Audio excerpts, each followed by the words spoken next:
하나님의 평강과 축복이 오늘 이 새벽에 여러분과 함께 하시기를 주님의 이름으로 축원합니다.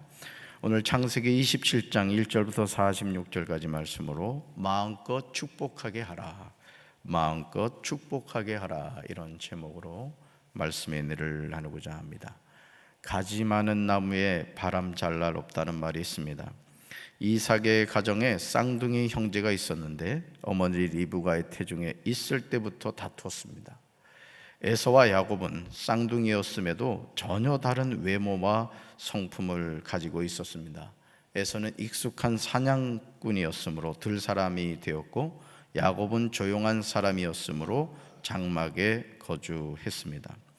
이삭은 에서가 사냥한 고기를 좋아하므로 에서를 사랑하였고, 리브가는 야곱을 사랑하였습니다. 부모가 사랑하는 자녀가 따로따로 있다는 것 자체가 문제가 있어 보입니다. 심지어 야곱은 형인 에서가 가지고 있는 장자의 명분을 떡과 팥죽으로 삽니다. 여러분, 이 장자의 명분을 어떻게 떡과 팥죽으로 살 수 있겠습니까? 사겠다는 동생이나 팔아먹는 형이나 아주 좀 웃기죠. 아무리 그래도 그렇지 어떻게 형이 가진 장자의 명분을 팔라고 할 수가 있겠습니까? 근데 사실은 여기는 이 야곱이 하나님의 어떤 축복의 원리를 알고 있었던 거예요. 그런 어떤 갈망을 가지고 있었던 것이죠. 야곱은 믿어지지 않았던지 형 에서에게 장자의 명분을 판다고 맹세까지 하게 합니다. 그러니까 장자의 명분을 사겠다는 동생이나 파는 형이나 다 이상하죠. 에서는 장자의 명분을 가볍게 여겼기에 나면서부터 주어졌던 장자의 명분을 떡과 팥죽을 먹고 팔아버리는 것을 보게 되죠. 창세기 27장 1절에서 나이가 많아 눈이 어두워 잘 보지 못하는 이삭은 에서를 부르죠. 그리고 자신이 어느 날 죽을는지 알지 못하니 자신을 위하여 사냥하여 가져오라, 이렇게 말합니다. 이삭이 이렇게 말하는 이유가 4절에 나와요. 4절 같이 읽습니다. 내가 즐기는 별미를 만들어 내게로 가져와서 먹게 하여 내가 죽기 전에 내 마음껏 내게 축복하게 하라. 아멘. 지금 아버지 이삭은 죽기 전에 맏아들 에서가 준비한 자신이 즐기는 별미를 먹고 마음껏 에서를 축복하겠다, 이렇게 말을 하죠. 그런데 5절을 보시면 어머니 리브가가 이삭이 에서에게 하는 말을 듣게 되죠. 에서가 사냥하려고 들로 나갔을 때 리브가는 야곱과 짜고 남편 이삭이 좋아하는 별미를 만들어 야곱이 축복을 받게 하려고 합니다. 그러니까 이미 하나님이 큰 자가 작은 자를 섬기리라 리브가에게 말씀을 하신 상황이었죠. 그럼에도 불구하고 인간적인 방법을 쓰려고 하는 리브가의 모습을 보게 됩니다. 11절과 12절을 보시면 야곱은 자신이 가진 신체적인 부분 때문에 두려워하죠. 에서는 어떤 사람이라고 그랬죠? 외모가 털이 많은 사람이었고, 야곱은요 매끈매끈한 사람이었다. 이제 그걸 알았기 때문에 두려워합니다. 아버지의 눈을 속이는 자로 보여서 보금고사하고 저주를 받을까 염려합니다. 하지만 어머니 리브가는 이런 부분에 대해서 염려하지 말라고 하면서 남편 이삭이 즐기는 별미를 만들어주죠. 또한 에서의 좋은 의복을 가져다가 야곱에게 입힙니다. 털이 많은 에서와 같이 보이려고 염소 새끼의 가죽으로 손과 목에 매끈매끈한 곳에 입히는 것을 보게 됩니다.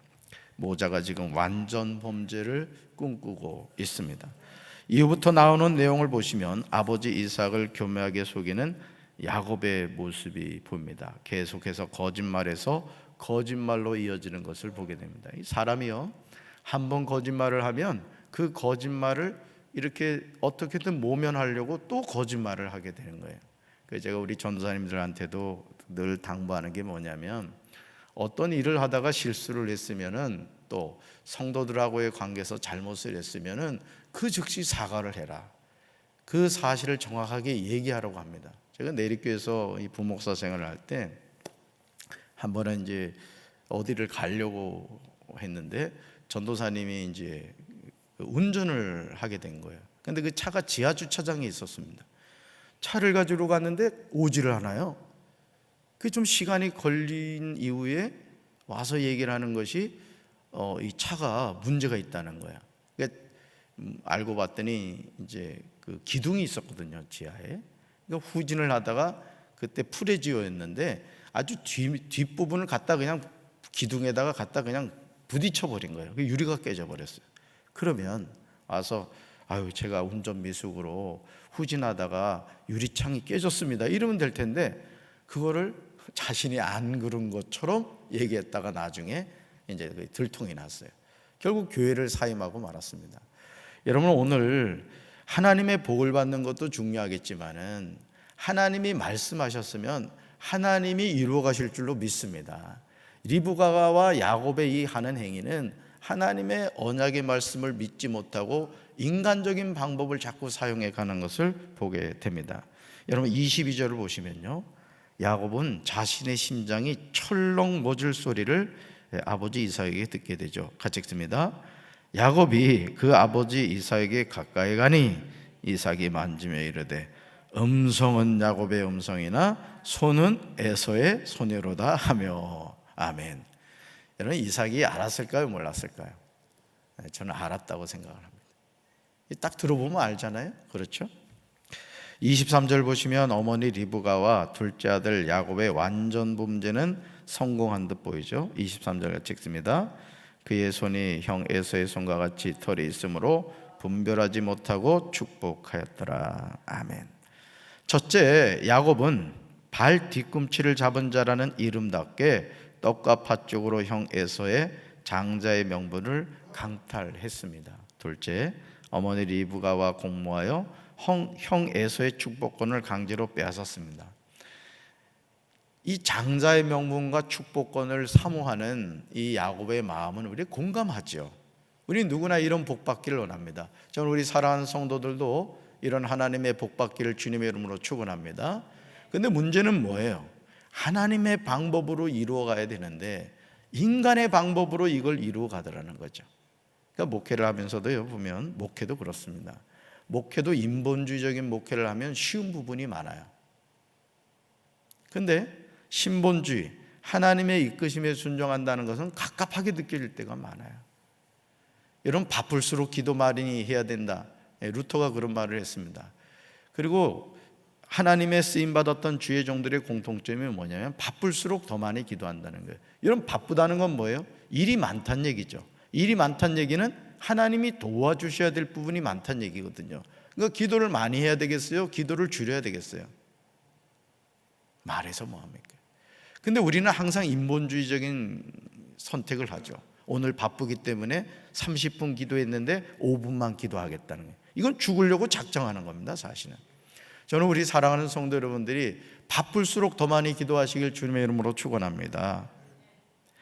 나이가 많아 눈이 어두워 잘 보지 못하는 아버지 이삭을 속인 거죠. 24절 보시면요, 야곱은 자신이 진실을 말할 수 있는 마지막 기회를 스스로 버립니다. 아버지 이삭은 야곱에게 이렇게 물어요. 내가 참으로 내 아들 에서냐? 이렇게 물었어요. 이에 야곱은 천연덕스럽게 대답하죠. 그러하니이다. 야곱이 하는 말은 명백한 거짓말이었습니다. 저는 우리 사랑하는 성도 여러분들이 하나님을 섬김에 있어서 때로는 하나님의 뜻과 무관한 죄를 짓게 될 때 하나님께 즉시 회개하시길 주님의 이름으로 축원합니다. 우리는 연약하기 때문에 넘어질 수 있어요. 실수할 수 있습니다. 제가 우리 전사님들한테도 늘 그 얘기를 해요. 실수할 수 있다, 잘못할 수 있다.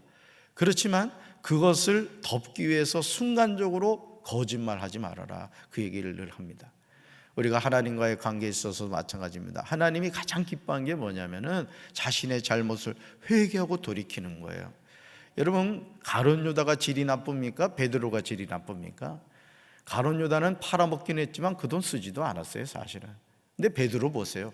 내가 주님을 위해서 목숨을 버리겠습니다, 그러더니 저주하며, 그것도 무려 3번이나 예수님을 저주하며 모른다고 부인을 합니다. 근데 가룟 유다와 베드로의 차이는 뭐예요? 가룟 유다는 후회하다가 목매 달아 죽었고 베드로는 자신의 죄를 회개하고 돌이켜서 주님이 주신 사명을 감당하는 것을 보게 되죠. 야곱이 가지고 온 별미를 먹은 다음 아버지 이삭은 야곱에게 입을 맞춘 후 마음껏 축복하죠. 물론 이삭은 야곱이 맏아들 에서로 알았습니다. 이삭은 에서의 옷의 향취를 맡고 야곱에게 축복합니다. 27절 하반절부터 29절까지 이삭의 축복이 나오는데요, 저는 우리 사랑하는 성도들에게 이 하나님의 축복이 있게 되길 주님의 이름으로 축원합니다. 우리 말씀 같이 읽습니다. 내 아들의 향취는 여호와께서 복 주신 밭의 향취로다. 하나님은 하늘의 이슬과 땅의 기름짐이며 풍성한 곡식과 포도주를 내게 주시기를 원하노라. 만민이 너를 섬기고 열국이 내게 굴복하리니 내가 형제들의 주가 되고 내 어머니의 아들들이 내게 굴복하며 너를 저주하는 자는 저주를 받고 너를 축복하는 자는 복을 받기를 원하노라. 아멘. 내가 형제들의 주가 되고, 저는 우리 교회 성도들이 하나님의 복을 받아서 형제들 가운데 제일 잘 살고 복 받게 되길 주님의 이름으로 축원합니다. 그래가지고 형제들하고 모였을 때도 내가 오늘 저녁 쏘겠다고 말이. 어째 그 표정이 그렇습니까? 안 믿어주세요. 그러시란 말이에요. 이번에 우리 한번 제주도 여행 가자고. 내가 경비 다 되겠다고. 아무도 하면 안 하네. 그냥 돈 내라 할까 봐. 그렇게 되시길 바랍니다. 할렐루야. 그래서 우리 예수 믿는 사람들이 물론 하나님이 허락하시는 가난도 있습니다. 그렇지만은 우리가 하나님의 일을 감당할 때 여러분 하나님이 주신 축복받아서 여러분 쓸모 있는 정말 일을 감당할 수 있는 우리 성도들 되길 주님의 이름으로 축원합니다. 이삭이 맏아들 에서로 알고 마음껏 축복하는 내용을 보시면 그 내용이 창세기 12장에서 하나님이 아브라함에게 했던 축복의 내용과 비슷함을 보게 되죠. 여러분 하나님의 복은 다르지 않아요. 하나님의 복은 일치된 모습으로 언제나 우리에게 다가오는 것을 보게 됩니다. 모든 것이 완벽하게 끝날 것 같은 상황입니다. 그런데 30절 보시면 이삭이 야곱에게 축복하기를 마치고 야곱이 아버지 이삭 앞에서 나가자마자 에서가 들에서 사냥하여 돌아온 것이죠. 에서는 별미를 만들어 아버지 이삭에게로 가져갑니다. 그러나 이미 간교한 동생 야곱이 형인 에서의 축복을 다 가로챈 상황입니다. 창세기 27장 33절 보시죠. 이삭이 심히 크게 떨었다고 성경은 증언합니다. 같이 읽습니다. 이삭이 심히 크게 떨며 이르되 그러면 사냥한 고기를 내게 가져온 자가 누구냐? 내가 오기 전에 내가 다 먹고 그를 위하여 축복하였은즉 그가 반드시 복을 받을 것이니라. 아멘. 아버지 이삭의 말을 듣고 에서는 소리내어 울며 아버지에게 축복을 구하죠. 그러나 이미 야곱이 와서 아버지 이삭을 속여서 에서의 복을 모두 빼앗아간 상황이에요. 에서는 36절에서 자신이 야곱에게 빼앗긴 장자의 명분과 복에 관하여 이야기를 하죠. 36절 같이 읽습니다. 에서가 이르되 그의 이름을 야곱이라 함이 합당하지 아니하니까 그가 나를 속임이 이것이 두 번째니이다. 전에는 나의 장자의 명분을 빼앗고 이제는 내 복을 빼앗았나이다. 또 이르되 아버지께서 나를 위하여 빌복을 남기지 아니하셨나이까. 아멘. 에서의 뒤늦은 후회입니다. 물론 하나님은 이미 리브가의 태중에서 큰 자가 작은 자를 섬기리라고 말씀하셨지만 장자의 명분을 가볍게 여긴 에서의 잘못도 있는 거죠. 그러니까 여러분 에서는 이미 장자로 태어났고 또 아버지 이삭을 통해서 지금 축복을 받을 수 있는 그런 상황이었던 것이죠. 그런데 에서의 삶의 태도를 우리가 추적해 보면 에서가 팥죽 한 그릇에 자신의 장자의 명분을 파는 것을 보면은 하나님의 축복의 원리를 이해하지 못했던 것을 알 수가 있습니다. 그리고 지난번에 여러분 우리가 그 안도의 목사님을 통해서 말씀에 은혜 받은 것 가운데 하나가 그거였죠. 여러분 지금 이 상황에서 아브라함이 여기 같이 살고 있어요? 안 살고 있어요? 아브라함이 살아있는 상태란 말이에요. 그러니까 지금 이 이삭의 가정에서 축복의 원리가 보세요. 하나님이 본토 친척 아비집을 떠나 내가 내게 지시할 땅으로 가라. 자, 누구죠? 아브라함이죠. 그 다음에 그 복이 누구에게로 갔어요? 이삭에게로 갔어요. 그 다음에 이 복이 지금 어디로 가야 될 상황이에요? 에서에게로 가야 될 상황인데 이미 하나님은 큰 자가 작은 자를 섬기리라 했으니까 누구한테로 가는 거예요? 사실은 야곱에게로 가는 겁니다. 그러니까 에서는 들 사람이었어요. 그 맨날 돌아다닌 거예요. 그냥 저기 사냥하러. 근데 야곱은요, 조용한 사람이라 그랬다며 집에 있었단 말이에요. 그러니까 누구하고 이야기할 시간이 많았겠어요? 할아버지 아브라함과 이야기할 시간이 많았다. 그러니까 뭘 들었겠어요?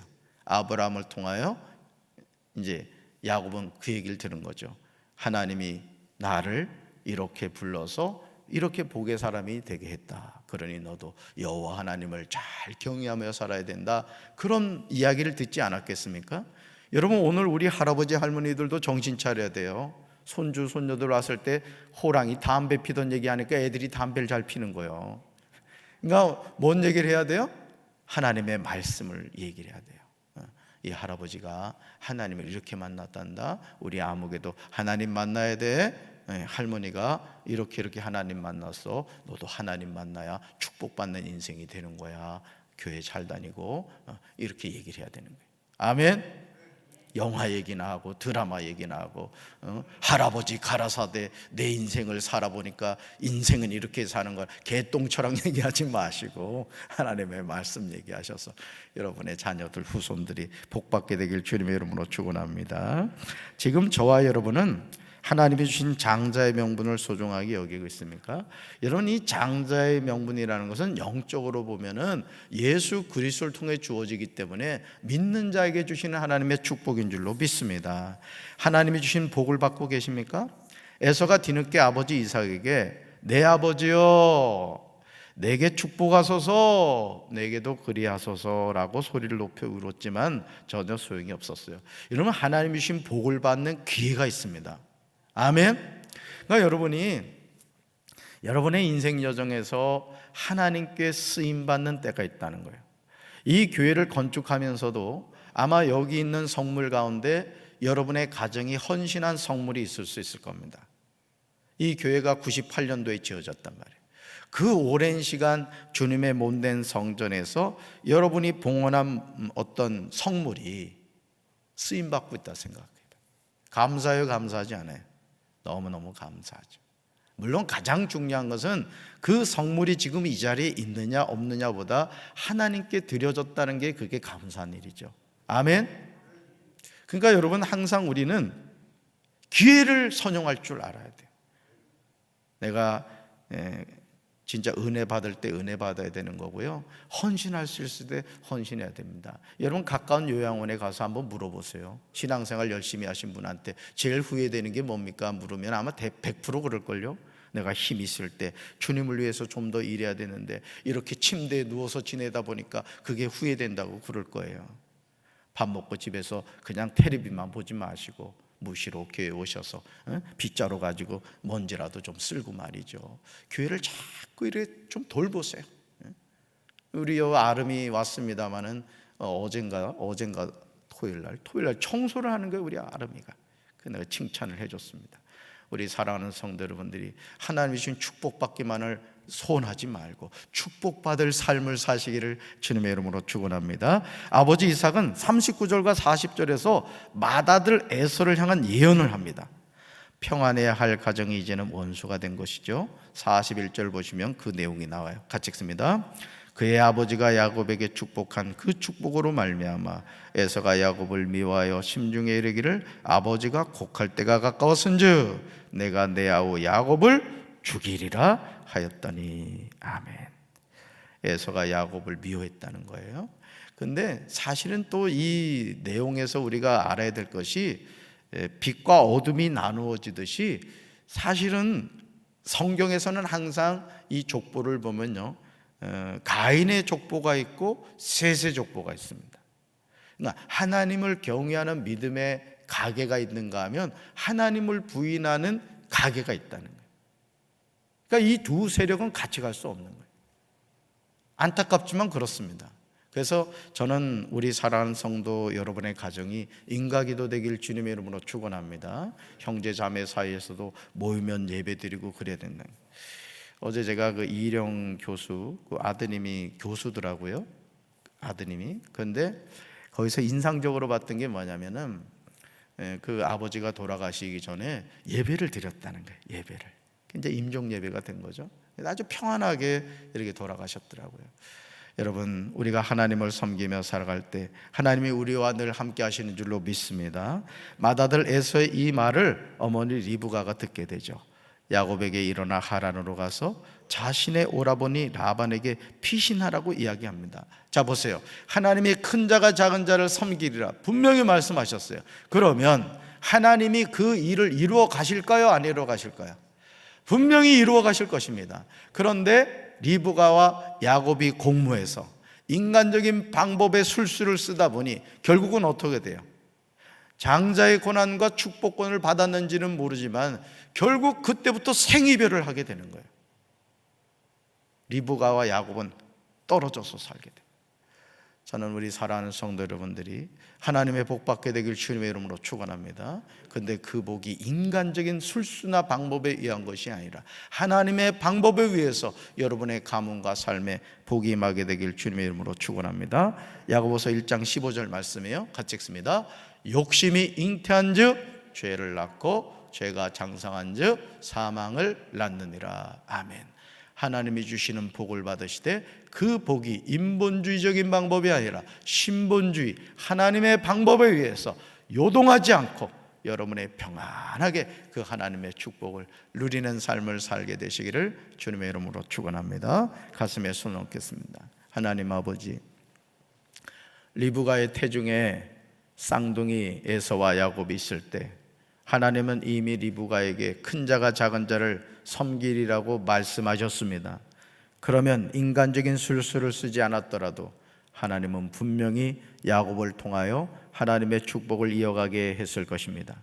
그러나 리브가와 야곱은 인간적인 방법과 술수를 통해서 남편을 속이고 아버지를 속이고 장자의 명분과 또 축복권을 강탈해가는 것을 보게 됩니다.